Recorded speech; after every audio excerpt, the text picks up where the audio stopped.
Hi friends, welcome back to another episode of Generation Tech. My name is Alan. Today we continue on to episode 7 of our Clone Wars history series. In our last episode, we covered the final Separatist counterattack on Christophsis and the kidnapping of Rotta the Hutt, an attempt by Count Dooku to create tension between the Hutts and the Republic.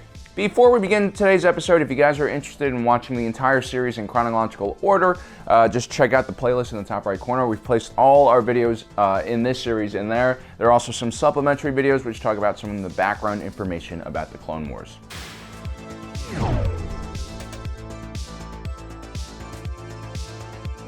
With the liberation of Christophsis complete, Obi-Wan Kenobi, Anakin Skywalker, and Ahsoka Tano are selected to find a solution for the Hutt problem. Palpatine had negotiated a deal with Jabba the Hutt. If the Jedi found and returned Rotta safely, then Jabba would allow Republic forces to travel freely in Hutt space. Up until now, the Confederacy of Independent Systems has done a great job at cutting off the core regions of the Republic from the Outer Rim, which is where all their troops are located. The Hutt space is basically one of the last passageways still open, so this entire operation could determine the future of the war. While Obi-Wan Kenobi is sent to Jabba's palace to begin further negotiations with the Hutt, Anakin and his new Padawan are sent to find Jabba's son's kidnappers. Apparently, Jabba had sent several bounty hunters to find and track the kidnappers. Unfortunately, they had been discovered and lost their heads. Mace Windu also sent his own recon scouts to follow the kidnappers and bounty hunters, and they made it back from their mission and informed Anakin that Rotta had been brought to an old monastery on the world of Teth. Teth was an interesting world located in wild space. This jungle planet was known as a Hutt vacation world, with its humid climate and exotic flora. Prior to the Hutts, a monastic order known as the Bomar had settled on the planet. The Bomar believed in transcending their physical body and liked removing their brains from their body and putting them in nutrient-filled jars, which would then be transported around by a droid. They had built several monasteries on the planet, and the Separatists were using one of them as a holding location for Rotta. This monastery was located on a high plateau, and as we all know in Star Wars, having the high ground is always preferable. The Clone Scouts also spotted at least 2 battalions of Separatist droids guarding that monastery. Given the physical location and defenses surrounding the monastery, a covert mission was deemed to have a relatively low chance of success, so Anakin decides to carry out a full assault on the monastery, which is why the rescue of Rotta would also be known as the Battle for Teth. At this point, Obi-Wan Kenobi has arrived to Jabba's palace. The Jedi is continuing the negotiations started by Palpatine. Jabba has added another condition to the deal. The Republic must bring back the individual responsible for kidnapping his son, dead or alive. He then also reveals that he's contacted Count Dooku and asked the Separatists for help as well. This, of course, further complicates and raises the stakes for this mission.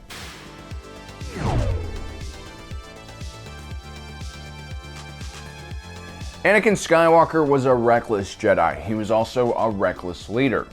And one could afford to be a bit reckless when they were a Jedi. After all, they could deflect incoming blaster bolts and had powerful telekinesis abilities. Also, being an only child, Anakin had trouble empathizing with other people, and he expected people around him to perform at the same level as he was performing at, which was problematic, especially when he was leading men into combat. Sure, carrying out a frontal attack up a 90-degree vertical incline might be easy for him, but for the average clone without any superpowers, it was a ridiculous thing to ask of them. Gotta keep up! Rex, follow me! Yes, sir! Working on it. Now, Captain Rex says yes, sir, because he's a polite clone, but what he's really thinking is, what the hell am I getting myself into? A frontal charge over open space is always bad because it leaves you exposed without any cover to enemy fire. But a vertical frontal charge has you fighting gravity itself. It was just a lazy tactical decision that got a lot of clones needlessly killed. The GAR also had gunships and landers that could have easily dropped troops right onto the monastery instead of climbing that steep cliff face. This would significantly decrease casualties, which would come in handy later. But that was Anakin, always overconfident. He was an incredible fighter, and lifelong dominance over other mere mortals made Jedi like Anakin completely terrible and oblivious commanders. As a matter of fact, Anakin Skywalker is the Kool-Aid man of military leaders. While everyone else is looking for a door to enter a building because that's the path of least resistance, the Kool-Aid man decides to do hundreds of dollars of structural damage to your house by coming through the wall. Oh yeah! For those of you youngin' who don't know who the Kool-Aid Man is, he's a famous beverage scientist over at Kraft Foods and was involved in a terrible industrial accident where he fell into a giant vat of experimental food coloring that was extremely deadly in high dosages. It did not kill him immediately, but it made him lose his mind, and eventually he lost his job as well, and then went on to carry out several high-profile home invasions. And then he just kind of disappeared. They never caught him. So when I was growing up, it wasn't, oh, be careful of what you post on social media. It was more like, behave, drink your powdered sugary water, or else the Kool-Aid Man is going to burst through your wall and kill you and then drink your blood. That was a serious concern for me as a child. So when people ask me, Alan, are we better off now than we were 10 years ago? I say yes, definitely. Anyway, Anakin and company are able to pull off this ridiculous vertical offensive. Sure, they've suffered over 50% casualties, but that's okay because clones aren't real people and they don't get to vote in Senate elections. And with one last blast, an ATTE takes out the last remaining droideka guarding the monastery. The ATTE is one of my favorite vehicles of this time period. It's basically a more rationally designed predecessor of the AT-AT the Empire would use. It was much shorter, had 6 legs, which could actually magnetize to certain surfaces, which allowed it to climb up vertical walls. Very impressive. We'll see the JR utilize these walkers in even more creative ways later on in the war.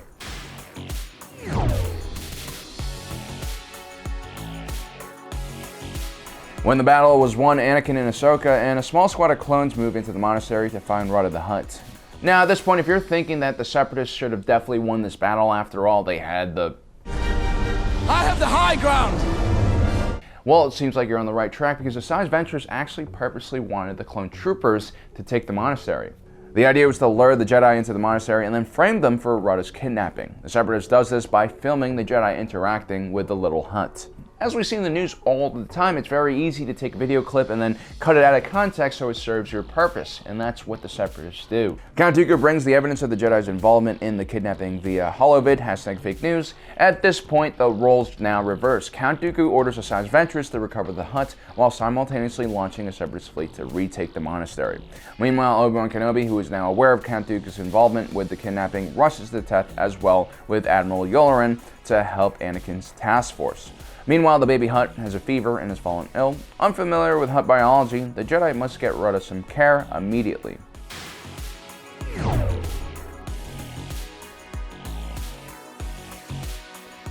Now the Separatists launch 2 massive landing craft escorted by droid fighters at the monastery.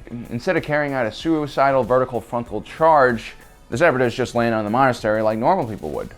While these Separatist droid commanders aren't the smartest in the world, they still make a more tactically sound decision than Anakin does. And it's not that Jedi are stupid, they're just out of touch. The Separatist attack catches the clone troopers off guard and they are quickly overwhelmed and have to fall back inside the monastery itself. They have to hold on until Kenobi arrives with reinforcements. But while they're waiting, Anakin and Ahsoka decide to find their own way off the monastery, while Captain Rex and the remaining clones prepare for a last stand. At this point, they know they're probably going to die. After all, Anakin is their leader, and in most of his campaigns, the clones suffered close to like 95% casualties. But still, the heroic clones were able to buy enough time for the Anakin and Ahsoka to find an alternate exit via a small landing pad at the back of the monastery. Obi-Wan Kenobi and Wolf Yularen have also arrived in orbit and are now rushing to the surface and have engaged droid fighters. Anakin and Ahsoka manage to steal Asajj Ventress' shuttle and are on their way out of the battle. But Anakin expresses his worry about Captain Rex and his remaining clones. He wants to go back and help them. But little Rotta was getting sicker by the minute, and Ahsoka Tano has to remind him of his duty to the mission. This is the other side of Anakin's leadership we'll see a lot. Although he's a very reckless leader, he's also a leader that cares a lot about his men. Which is why even when he becomes Darth Vader, he was still a very popular commander. But ultimately, it was his attachment to other people, including his friends and family, that would lead him to the dark side. Luckily for Rex, Obi-Wan and the 212th Attack Battalion land on the monastery just in time to rescue them from being overrun by the Separatists. Obi-Wan Kenobi chases Asajj Ventress into the monastery where they begin to spar both physically and verbally. And this would be the beginning of a very odd relationship between these two, and I mean odd because this is essentially a children's cartoon. There just seems to be a lot of sexual tension between these two every time they meet. Anyway, Anakin, Ahsoka, and Rotta escape into orbit and enter hyperspace. Their next stop is Jabba's palace on Tatooine. So as you can see, the Republic are on the verge of solving this crisis, but Count Dooku still has a few last tricks up his sleeve, and we'll talk about that in our next episode. So don't forget to subscribe, hit that notification button down below. And as usual, thanks for joining us today. If you're watching this, you are Generation Tech.